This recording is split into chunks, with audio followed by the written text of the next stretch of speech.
Monique did not have to die. I didn't have to throw her out like she was garbage either. My baby was so precious to me.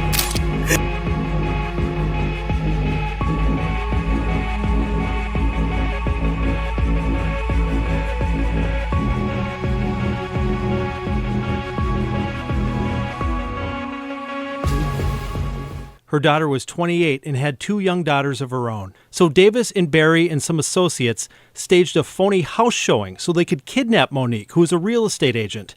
After using her to find the boyfriend, they brought Monique to a North Minneapolis alley in a U-Haul truck, executed her, and dumped her body. Instead of celebrating New Year's Eve with her 2 little girls, Monique Ba walked into a trap that would end her life.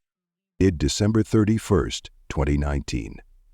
While families across Minneapolis prepared for midnight celebrations, 28-year-old Monique, a hard-working real estate agent and devoted mother, received a phone call that seemed routine. The woman named Lisa wanted to see a house, just another client, just another showing. But this wasn't a normal client. Around 5:30 that evening, a masked gunman burst into Monique's home and opened fire on her boyfriend, John Mitchell, while their 1-year-old and 3-year-old daughters were inside. Mitchell survived. But where was Monique? An hour later, police found her body in a Minneapolis alley. Her hands were bound with tape. She'd been shot 3 times, once in the face at close range. Left in the cold like she was nothing. But here's what makes this case truly terrifying. Monique didn't die because of something she did. She died because of who she loved. This was a planned execution involving fake identities, burner phones, a rented U-Haul, and multiple people working together to destroy one family. Have you ever wondered how a loving mother could be lured to her death by a simple phone call? Welcome to Crazy Dark Files. There are thousands of real estate agents and professionals like Monique who are meeting strangers in isolated locations, not knowing that they could be walking into a trap. If you want to help spread awareness about safety protocols and the warning signs that could save innocent lives, then please like this video, share it, and subscribe to this channel. Your action now could help protect another person who might be in danger. Monique was 28 years old, a young woman full of life, ambition, and love. She was a real estate agent working for Chris Lindahl Real Estate in Minneapolis, and she was good at what she did. All right, so we're here in the condo in Bloomington. Very nice. They kept this one up really good. Everything's super pristine and clean. Her colleagues described her as motivated and dedicated. She loved helping her clients find the perfect home. She got excited when she matched people with properties they'd been searching for. Her boss, Chris Lindahl, said Monique had kindness and sympathy for everyone she met. She was a delight to be around. But more than anything else, Monique was a mother. She had 2 daughters, Legend, who was 3 years old, and Legacy, who had just turned 1. Those little girls were the center of Monique's world. Everything she did for them. Her mother, Wanda Williams Ba, said Monique loved being a mom more than anything. She was building a future for her daughters. She talked about becoming a soccer mom one day, driving her girls to practice and cheering them on from the sidelines. She was on her way to making that dream come true. Monique shared her home on Humboldt Avenue North with her boyfriend, John Mitchell, who went by the nickname Momo. Together, they were raising Legend and Legacy in Minneapolis. By all accounts, Monique was a devoted partner and a loving mother who always put her children first. Wanda remembered her daughter as someone with a giant heart and an electric smile. Monique made people feel seen and valued. She had a way of lighting up a room just by being in it. Her friends said she was an amazing person to know, loyal, caring, and always there when you needed her. Monique wasn't just working to pay bills. She had goals. She wanted to give her daughters the best life possible. She wanted them to grow up safe, happy, and loved. She wanted to be there for every birthday party, every school event, every milestone. She was building something beautiful for her family. Monique Ba was a woman who deserved to watch her daughters grow up. She deserved to be that soccer mom she dreamed of becoming. But someone took that future away from her and from her family, forever. December 31st, 2019, New Year's Eve. Across Minneapolis, families were getting ready to celebrate. People were planning parties, cooking meals, and counting down the hours until midnight. It was supposed to be a night of hope and new beginnings. For Monique Ba, the plan was simple: spend the evening at home with John Mitchell and their 2 daughters. Just a quiet night with the people she loved most. But work came calling. A few days earlier, on December 29th, Monique had received a voicemail from a woman who called herself Lisa. The caller wanted to see a house in Maple Grove, a suburb outside Minneapolis. She left her number and asked Monique to call back. The number was unfamiliar. It wasn't listed anywhere. Monique thought that was strange. Over the next 2 days, Lisa called and texted Monique multiple times. She was persistent. She kept pushing for a showing. Monique mentioned to others that something felt off. She didn't understand how this person had gotten her personal cell phone number. Real estate agents usually get contacted through their business line or website. This felt different. On December 30th, Lisa tried to set up a showing, but Monique was with another realtor that day, so it didn't happen. The caller tried again the next day, New Year's Eve. What Monique didn't know was that her boyfriend John Mitchell had enemies. There was a feud brewing, one that involved a man named Lyndon Wiggins, a former music business associate. Prosecutors would later say that Wiggins saw Mitchell as a snitch. There were also reports that Mitchell had been flaunting cash on social media, which may have added fuel to the fire. But Monique had nothing to do with any of that. She was just trying to do her job and provide for her family. That New Year's Eve, Monique agreed to meet Lisa at the Maple Grove house. She had no idea she was walking into a trap. The woman on the other end of the phone wasn't a real client. Her name wasn't Lisa, and she had no intention of buying a house. Her real name was Elsa Segura. She was 28 years old and worked as a probation officer for Hennepin County. She had survived the 35W bridge collapse in Minneapolis back in 2017, a tragedy that killed 13 people. Many saw her as someone who had been given a second chance at life. But on New Year's Eve 2019, Segura was using that second chance to help set up a murder. Segura was dating a man named Lyndon Wiggins. Wiggins had a problem with John Mitchell, Monique's boyfriend. The details of their feud involved a falling out over music business dealings, and Wiggins believed Mitchell had snitched on him. Wiggins wanted revenge, and he came up with a plan that required Segura's help. Segura bought a burner phone. These are cheap prepaid phones that are hard to trace. She used it to call Monique, pretending to be a woman named Lisa, who is interested in buying a home in Maple Grove. She called multiple times, she texted, she was pushy and persistent. Monique found it strange. She told people close to her that she didn't know how this person got her personal number, but Segura kept calling. She wouldn't take no for an answer. Police later used the phone number to track Segura down. Officers who knew her personally confirmed it was her voice on the recordings. On December 31st, around 3 p.m., Monique drove her black BMW to the Maple Grove house.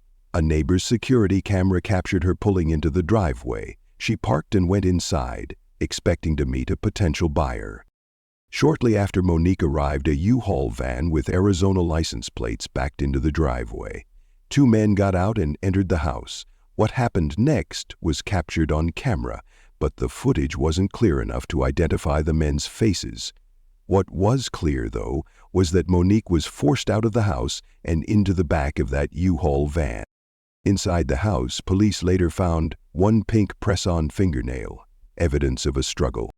What would you do if a stranger kept calling you for a house showing? Would you go? Share your thoughts below. Monique Ba never made it out of that van alive. Monique Ba walked into that Maple Grove house expecting to do her job. Instead, she was ambushed. Two men were waiting for her inside. They overpowered her. They bound her hands with tape. Monique fought back hard. Police found evidence of that struggle. One of her pink press-on fingernails was left behind on the floor. It was a small piece of evidence, but it told a big story. Monique didn't go quietly. She fought for her life. The men dragged her out of the house and forced her into the cargo area of the U-Haul van. Then they drove away, heading back toward Minneapolis. Later, when police searched that U-Haul, they found more clues. There were 4 more pink press-on fingernails inside, matching the one found in the house. They also found zip ties, the kind used to restrain people. And there was a strong smell of ammonia throughout the van, like someone had tried to clean up evidence. The U-Haul had Arizona license plates. Investigators traced the rental agreement back to a company in Ramsey County. When they questioned the people who rented it out, 2 men admitted they had given the van to a man named Cedric Berry in exchange for heroin. Monique was trapped in the back of that van, her hands bound, with no way to escape. She had no idea where they were taking her, but she knew her daughters were at home. She knew John Mitchell was there, and based on what her mother Wanda would later say in court, Monique believed she was fighting to protect her babies. Wanda said, "My daughter came face to face with pure evil that New Year's Eve. She had to literally fight for her life. I believe Monique died protecting her babies. She knew her babies were home and was not going to give up without a fight. But the men in that van had a plan, and Monique was running out of time. While Monique was trapped in the back of that U-Haul, the men who kidnapped her had already taken something else from her. Her house key. Around 5:30 p.m., a man wearing a black mask walked up to Monique's home on Humboldt Avenue North. He didn't break in. He didn't force the door open. He used Monique's key to unlock the front door and walked right inside. John Mitchell was home with their 2 daughters. Legend, the 3-year-old, was in the living room. Legacy, the 1-year-old, was upstairs sleeping. The masked man was Cedric Berry. He was 41 years old and had what prosecutors called a violent and prolific criminal history. He wasn't there to rob the house. He was there to kill. Berry started shooting. He fired multiple rounds from a .45 caliber handgun. John Mitchell was hit several times. He was bleeding badly, but he managed to run upstairs toward where his youngest daughter was sleeping. He was trying to protect his children. "I am dead already," Mitchell yelled at the shooter. "My babies are here." Berry kept firing.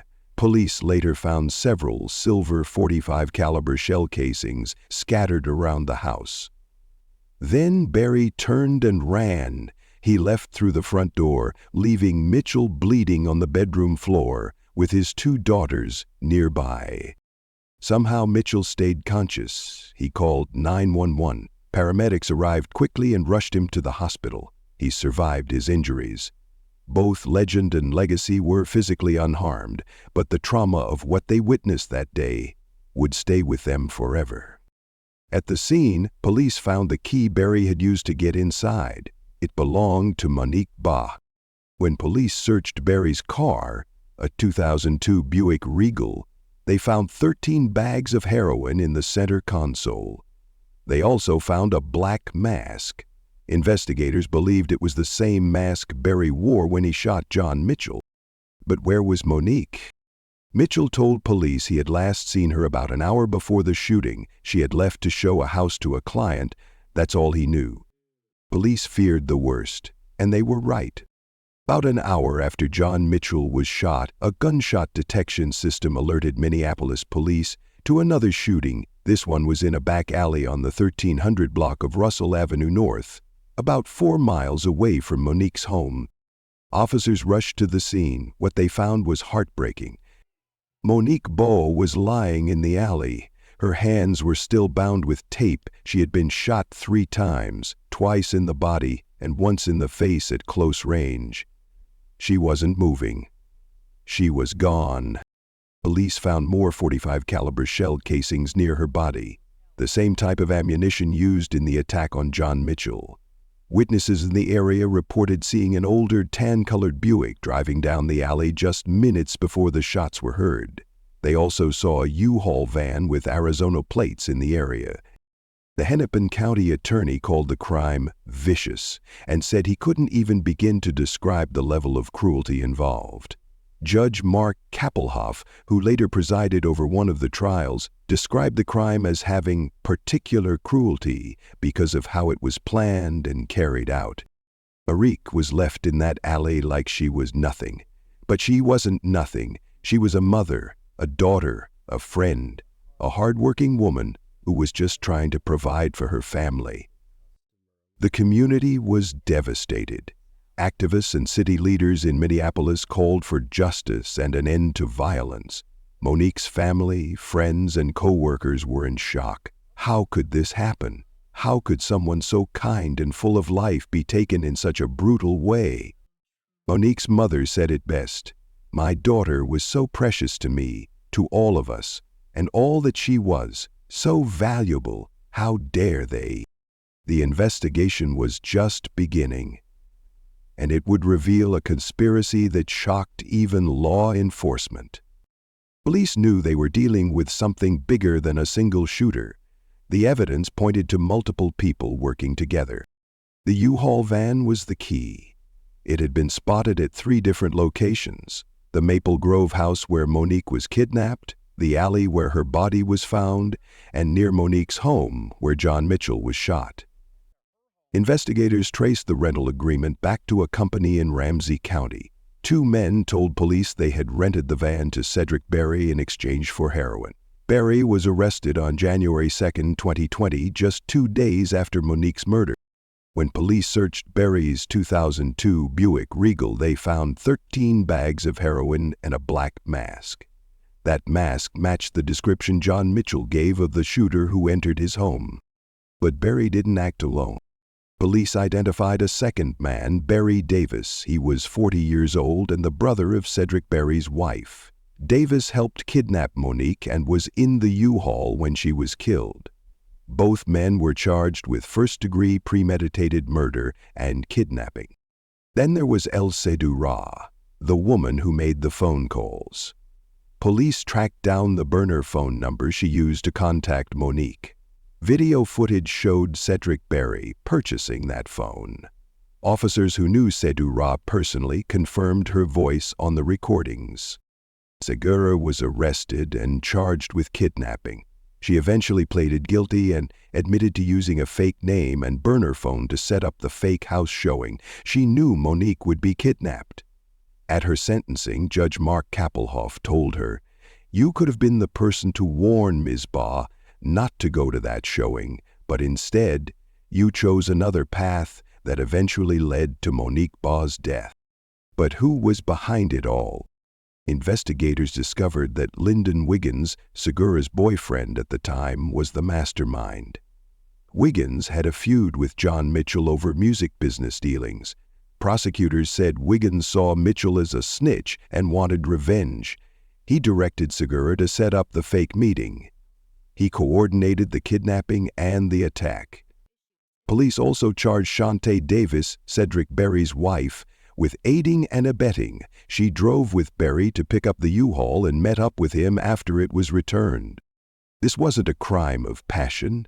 It was planned, coordinated, and involved at least 5 people, and Monique Ba, an innocent woman, paid the price. So why did this happen? Why would anyone want to hurt Monique Ba?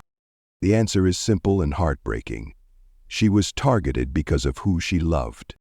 Lyndon Wiggins and John Mitchell used to work together in the music business, but their relationship fell apart. Prosecutors said Wiggins believed Mitchell was a snitch, someone who gave information to the police. That accusation, whether true or not, created a deep hatred. There was also the issue of money and respect. According to court documents, Mitchell had been flaunting cash on social media. He posted pictures and videos showing off money, cars, and his lifestyle. To Wiggins, this was disrespectful. It added fuel to an already burning fire.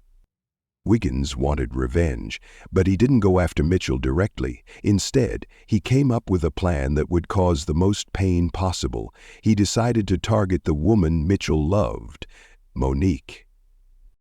Prosecutors described the crime as a way to inflict maximum suffering.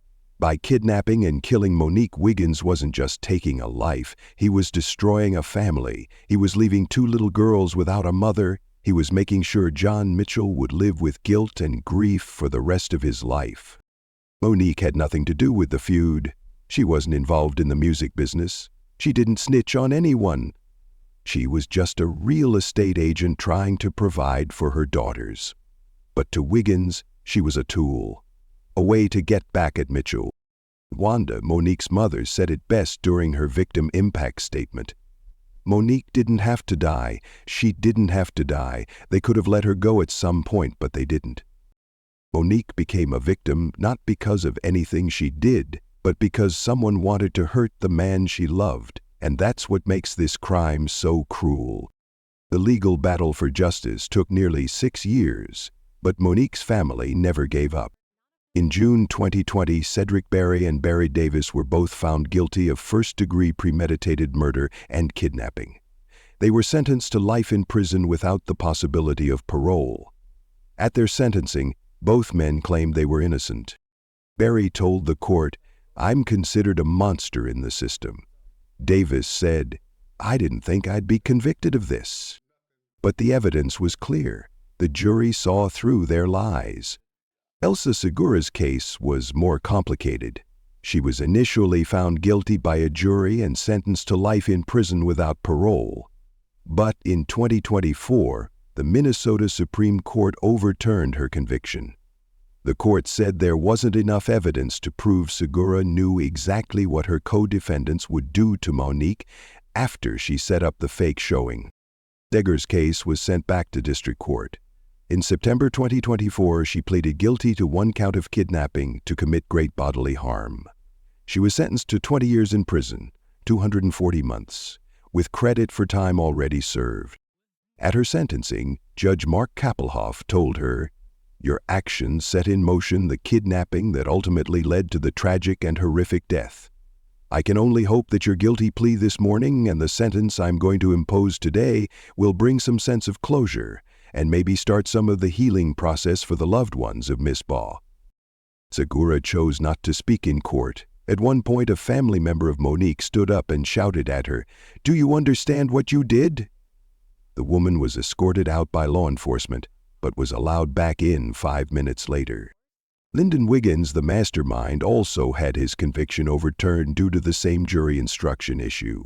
He was retried in November 2025 and found guilty again on all counts, including aiding and abetting first-degree murder. He now faces life in prison without parole. Chanti Davis, Cedric Berry's wife, was sentenced to parole for aiding an offender after the killing. Justice was slow, but it came. No sentence could ever bring Monique back. Her family has to live with that pain every single day. Wanda Williams Ba, Monique's mother, spoke at multiple sentencing hearings. Her words were powerful and heartbreaking. "On December 30th, 2019, I said goodnight and I love you to my daughter Monique for the last time," Wanda said. "This would also be the last time our babies would sleep next to their mother."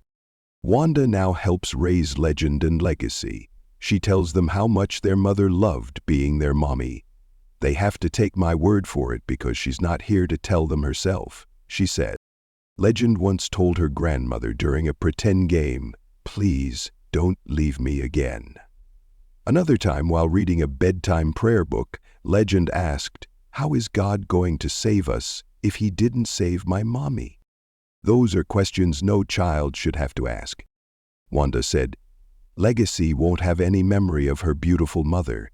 And the 3 short years that Legend had with her, it doesn't go without notice that they were very short." The community rallied around the family. Friends, co-workers, and even strangers offered support. But nothing can replace what was taken from them. Monique's death was a tragedy that should never have happened, but we can learn from it and help protect others.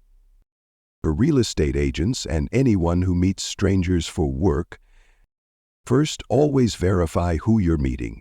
If someone contacts you from an unknown number or won't provide basic information, that's a red flag. Don't ignore your gut feeling. Second, tell someone where you're going. Share the address, the client's name, and the time of your appointment. Check in with that person before and after the meeting. Third, consider using a buddy system. Bring a colleague or ask someone to wait outside during showings, especially in empty homes. Fourth, meet clients in public places first if possible. Get to know them before going to a private location. Monique told people she felt uneasy about the persistent calls from Lisa. She knew something was off, but she went anyway because it was her job. That's why agencies need to create safety policies that protect their workers, even if it means losing a sale. Communities also need to support victims of violence and their families. Trauma doesn't end when the trial does. What safety tips do you think every realtor should know? Comment below to help others stay safe. Monique Ba was 28 years old when her life was stolen from her. She was a devoted mother, a hard-working real estate agent, and a woman with dreams for her future. She wanted to watch her daughters grow up. She wanted to be a soccer mom. She wanted to build a life full of love and happiness. But on New Year's Eve 2019, all of that was taken away. Not because of anything she did, but because of a feud she had nothing to do with. 5 people worked together to lure, kidnap, and kill her. They used her profession against her, they exploited her trust, and they left 2 little girls without their mother. Monique's story is a reminder that violence doesn't just destroy one life. It destroys families, communities, and futures. Legend and legacy will grow up without their mom. Wanda will never hear her daughter's voice again. And the world lost someone who brought light and kindness to everyone she met. But Monique's legacy lives on. It lives on in her daughters, who carry her spirit. It lives on in her family, who continue to fight for justice. And it lives on in the community that refuses to forget her. We can honor Monique by staying vigilant, supporting victims of violence, and demanding accountability for those who commit these crimes. If this story moved you, please like, share, and subscribe. Let's honor Monique by spreading awareness and supporting victims everywhere. Drop a comment below with your thoughts, and let's keep her memory alive. Rest in peace, Monique Ba. You deserved so much more.